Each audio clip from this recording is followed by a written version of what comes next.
तहे दिल से धन्यवाद कि इतने शॉर्ट नोटिस में आप सब ने जिस तरीके से इतना बड़ा वेलकम किया, उसके लिए मैं पार्टी के सभी कार्यकर्ताओं को अपने दिल से धन्यवाद देता हूं।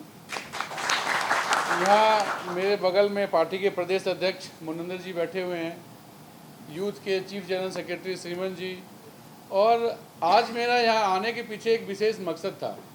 मकसद क्या है वो मैं आपको बताना चाहता हूँ कि मेरे को आज नॉर्थ ईस्ट के अंदर में, आसाम के अंदर से एक यूथ की एक अच्छी टीम चाहिए थी, जहाँ से मैं यूथ के लिए कुछ कर सकूँ। हम लोगों ने पीछे बिहार में, यूपी में, दिल्ली में बहुत काम किया, पर नॉर्थ ईस्ट में कहीं ना कहीं हम लैग कर रहे थे।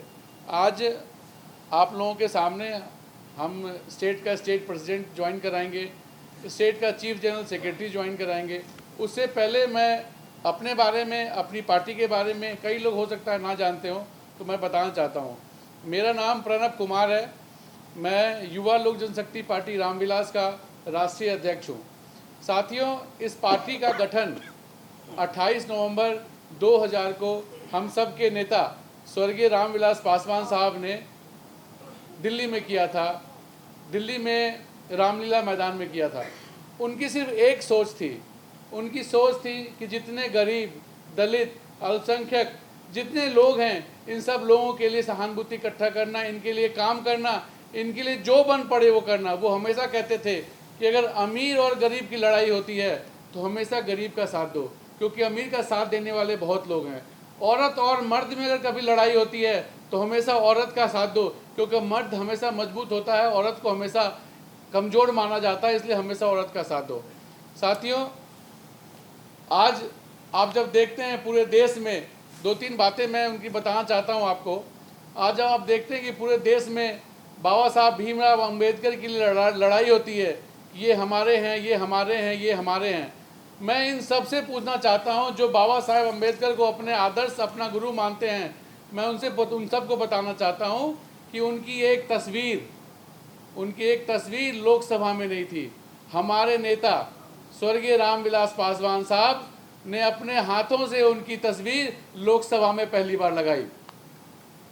साथियों, आज उन्हीं के पद चिन्हों पे, उन्हीं के संस्कार लेके हमारे नेता लोक जनशक्ति पार्टी रामविलास के राष्ट्रीय अध्यक्ष आदरणीय चिराग पासवान जी पूरी मजबूती के साथ बिहार नहीं बल्कि पूरे देश में अपना काम कर रहे हैं।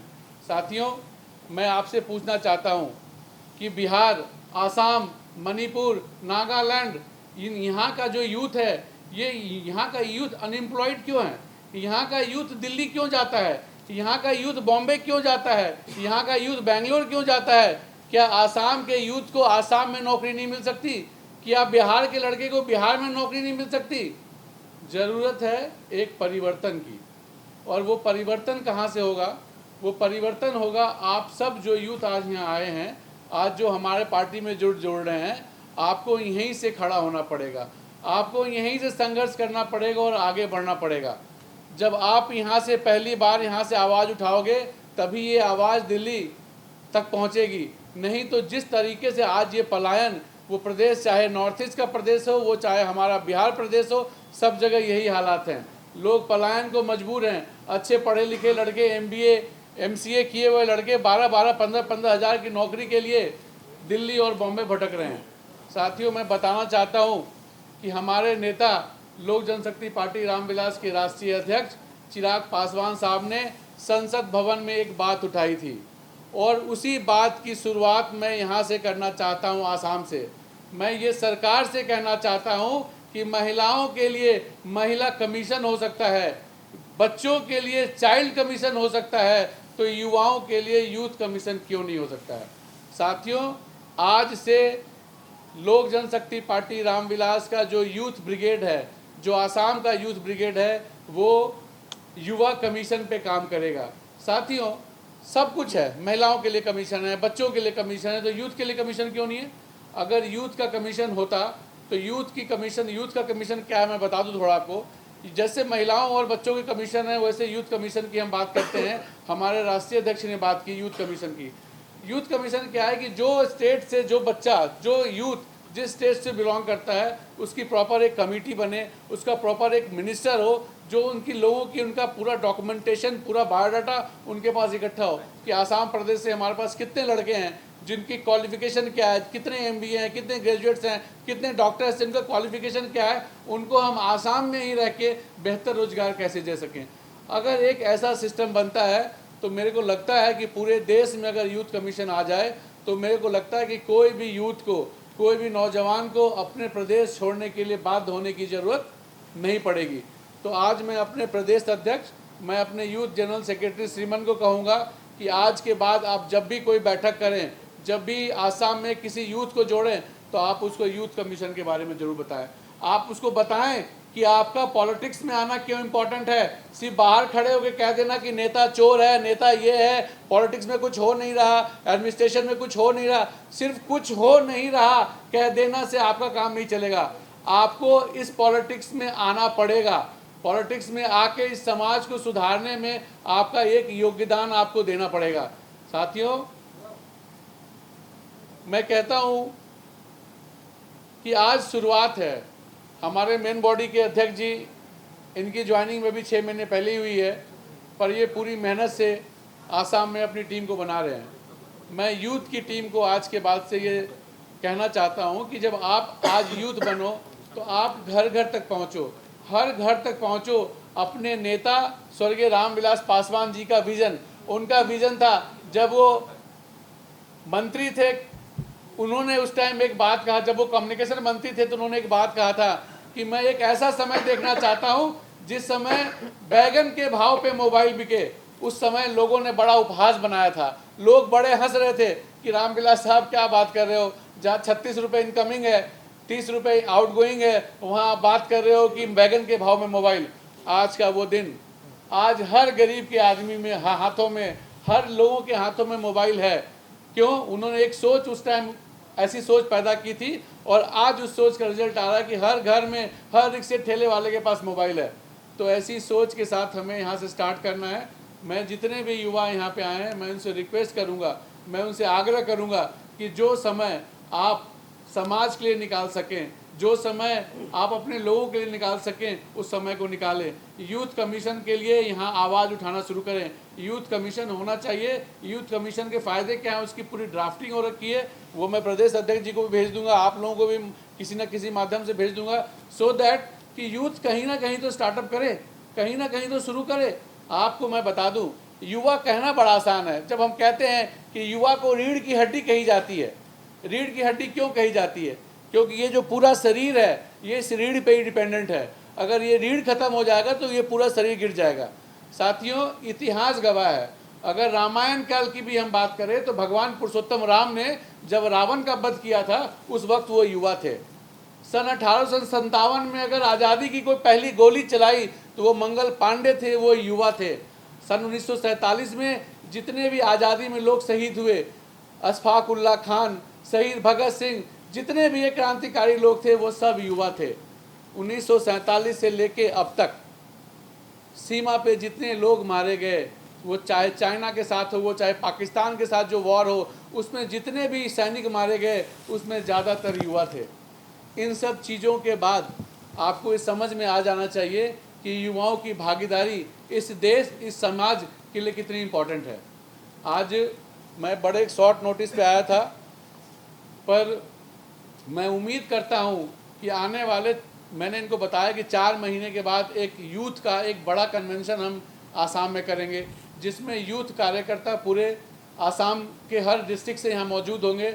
और उस दिन ये जो हमने आज ये घोषणा करके जा रहे हैं कि यूथ कमीशन की बात, वो यूथ कमीशन की बात उस टाइम तक मैं उम्मीद करता हूँ कि मेरे यूथ ब्रिगेड की टीम से और मेरे स्टेट प्रेसिडेंट जी के माध्यम से पूरे आसाम में फैल चुका होगा। और एक एक बच्चा, एक एक आदमी, एक एक यूथ इसके लिए अपनी आवाज़ उठाएगा। मैं अब मीडिया के साथियों के सामने नीलोत्पल दास, आ जाओ, आइए। नीलोत्पल दास जी को यूथ का प्रेसिडेंट नॉमिनेट करता हूं और काफ़ी एजुकेटेड हैं, आसाम से बिलोंग करते हैं, काफ़ी सामाजिक कार्यों में लगे रहते हैं और मुझे उम्मीद है कि लोक जनशक्ति पार्टी रामविलास के सारे विज़न जो हैं, उनकी जो सोच थी हमारे नेता की, वो घर घर तक पहुंचाएंगे और लोक जनशक्ति पार्टी रामविलास का झंडा ना केवल आसाम बाकी नॉर्थ ईस्ट के सभी जगहों पर ऊंचा करेंगे। धन्यवाद।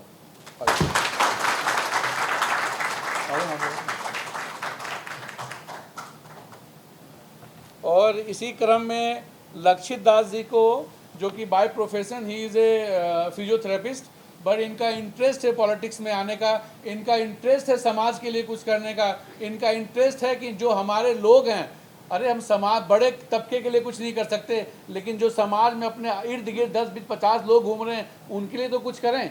तो ऐसी एक अच्छी सोच के साथ ये भी आज पार्टी को ज्वाइन कर रहे हैं। इनको हमने चीफ जनरल सेक्रेटरी आसाम का पोस्ट दिया है और मुझे पूरा उम्मीद है कि आने वाले समय में संगठन को ये मजबूत करेंगे और लोक जनशक्ति पार्टी रामविलास का नाम आसाम में ऊंच करेंगे।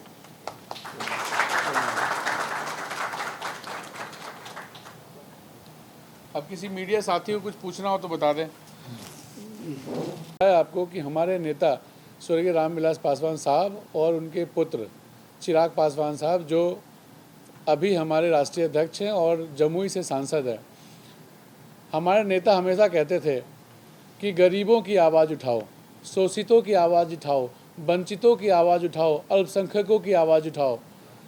हम सब आज आसाम में भी इकट्ठे हुए हैं कि जो लोग, अभी की जो सरकार है, जिस सरकार से जो लोग त्राहिमाम मचा चुके हैं, जो भी तत्कालीन सरकार है या इससे पहले की सरकार है, उनसे हम उनको क्या बेनिफिट दिला सकते हैं आने वाले टाइम में। युवाओं के लिए जो यूथ कमीशन की हमने बात कही, उस यूथ कमीशन के लिए हमने संसद भवन में भी आवाज़ उठाया है और हम हर प्रदेश में जाके यूथ कमीशन के लिए लोगों को अवेयर कर रहे हैं, लोगों को बता रहे हैं कि समाज में आने वाले जो युवा हैं उनके बेहतरी के लिए यूथ कमीशन कितना इम्पोर्टेंट है।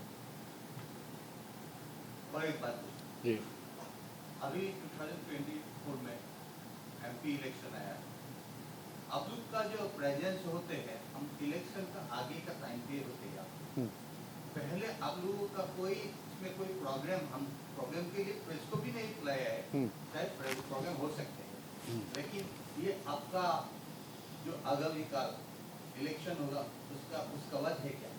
मैं बता दूं कि आपने पूछा कि इलेक्शन से पहले हम लोग यहाँ दिखते नहीं हैं, शायद यही पूछा आपने, इलेक्शन से पहले हम लोग दिखते नहीं हैं।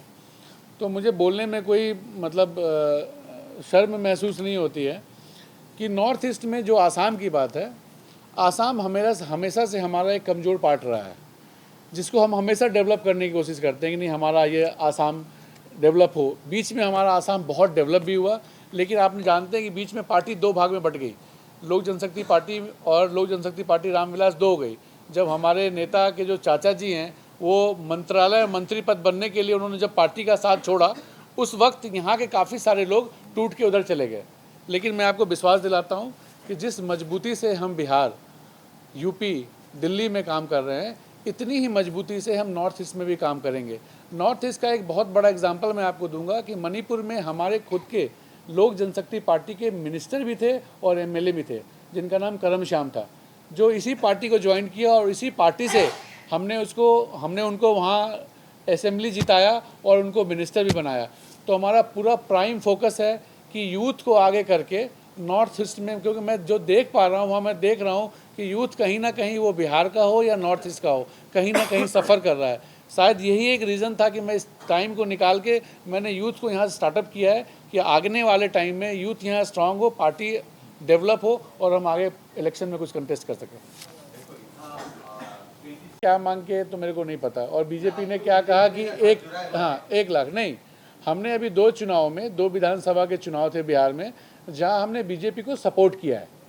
हमारा कोई अलायंस उनके साथ नहीं, अलायंस होना और सपोर्ट करना अलग है। हमारा उनके साथ डॉक्यूमेंटेड कोई भी अलायंस नहीं है। अभी हमने 2 सीटों पे, जो कि अभी बिहार में इलेक्शन हुए, हमने उनको सपोर्ट किया और वो दोनों सीटों पे वो जीत के आए। पहला, आपको मैंने अभी बताया, जोर जोर से मैं यही बात बता रहा था कि हम यूथ कमीशन की बात करते हैं। जब आसाम में अगर यूथ कमीशन होगा तो आसाम सरकार को पता होगा कि यहाँ पे एम्प्लॉयमेंट 26 लाख है कि 27 लाख है। कि नहीं, हमने हर जगह जोर लगाया हुआ। यूथ कमीशन किसी स्टेट वाइज नहीं होगा, ये जब भी होगा सेंटर से पारित होगा। बट हम क्या चाहते हैं कि जितने स्टेट हैं इसमें, वो इसमें इन्वॉल्व हों, कि एक बड़ा इन्वॉल्वमेंट होगा तभी हम सेंटर पे कुछ प्रेशर बना पाएंगे और हम कुछ इस कमीशन को लागू कर पाएंगे। हम देखते हैं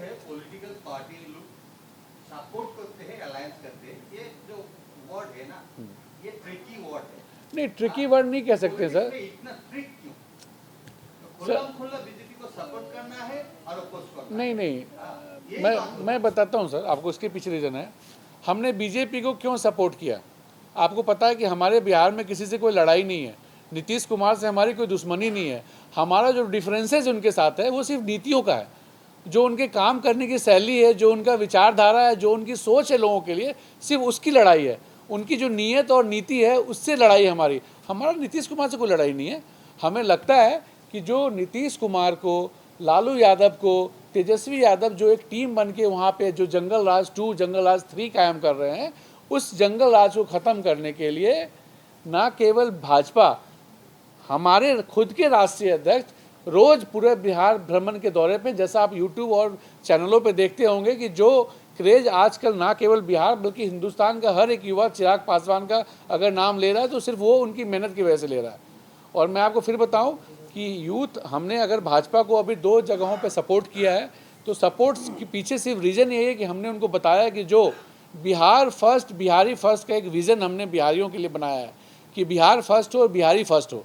उस विज़न डॉक्यूमेंट को अगर आप भाजपा वाले अपने, जब आपकी जब अगर बारी आती है, आप अपने लॉज में अगर हमारे बिहार फर्स्ट, बिहारी फर्स्ट को डालोगे तभी हम आपका सपोर्ट करेंगे, अदरवाइज़ हमारा आपके साथ कोई रिश्तेदारी, कोई समझौता नहीं है।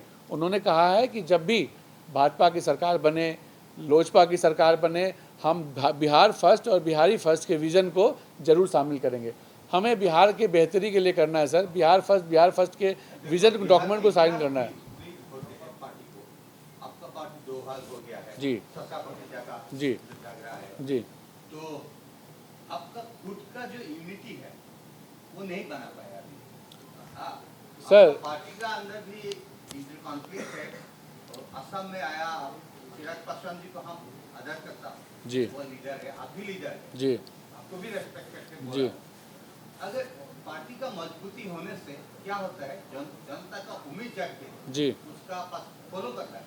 सर, उसी उम्मीद को जगाने के लिए मैं खुद गुवाहाटी आया हूँ और मैंने ऐसे नए नौजवानों को, आप देख रहे होंगे, दोनों, एक फिजियोथेरेपिस्ट हैं, एक बाय प्रोफेशन इंजीनियर। मैं ऐसे पढ़े लिखे लोगों, नौजवानों को इसलिए इन्वॉल्व किया है ताकि ये समझ सके कि बाकी जो यूथ यहाँ पे हैं उनके अंदर क्या पेन है, उनके अंदर क्या दर्द है, उसको इनसे बेहतर मैं भी नहीं समझ पाऊँगा क्योंकि वो यहाँ के रहने वाले हैं। तो शायद ये एक शुरुआत है जहाँ से हम शुरू करके कुछ ना कुछ आने वाले समय में जब हमारी आपसे अगली मुलाकात होगी तो शायद आप मुझे अप्रेस करोगे, नहीं प्रणव जी, पहली बार में और अब में थोड़ा अंतर है। हमारा कुछ डिबेट नहीं है, जी पूछना चाहता, जी जानकारी लेना चाहता। जी बताइए। मैं डिबेट नहीं करता। जी जी क्योंकि बिहार का जो पॉलिटिक्स है, जी ये लोग बोलते हैं जिलापी पॉलिटिक्स। जी कहाँ किसी का साथ गठबंधन होता है, कहाँ किसी का साथ झगड़ा होता है, जी हाँ, कितना जातिवादी होता है, जी। कितना जो हिंदू मुस्लिम होता है, ये सब बिहार में क्यों ऐसा? सर ये बैकवर्ड होके सर रहा है सर बिहार आज तक। सर इतना मेहनती जनता है बिहार का, मैं इनको कदर करता हूँ। असम में भी है बिहारी लोग को। सर, बिहारी आसाम में नहीं बल्कि बिहारी हिंदुस्तान के हर कोने में है, ठीक है ना। और जहाँ तक आपने पॉलिटिक्स की बात करी तो हम नौजवान यूथ जो पॉलिटिक्स में उतर के आए हैं वो शायद इसीलिए उतर के आए हैं कि जो आपने कहा ना जाति पाति का पॉलिटिक्स, ये बिहार में नहीं हर जगह है। यूपी में नहीं है क्या? आसाम में नहीं है क्या? आसाम में बना